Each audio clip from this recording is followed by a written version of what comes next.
നന്ദുവിന് ഒരു government ജോലിക്കാരന്റെ proposal വരുന്നുണ്ട്.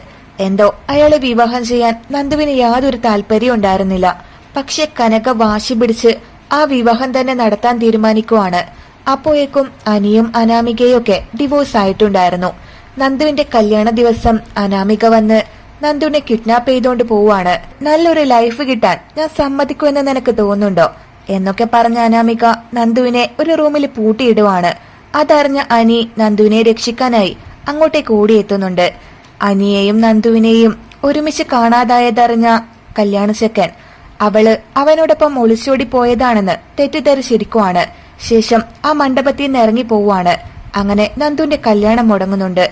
അനാമികയെ പോലീസിൽ ഏൽപ്പിച്ച് അനി നന്ദുവിനെയും കൊണ്ട് തിരിച്ചെത്തുമ്പോ കല്യാണച്ചക്കൻ മണ്ഡപത്തിൽ നിന്ന് ഇറങ്ങിപ്പോയതൊക്കെ അവരറിയുന്നുണ്ട്.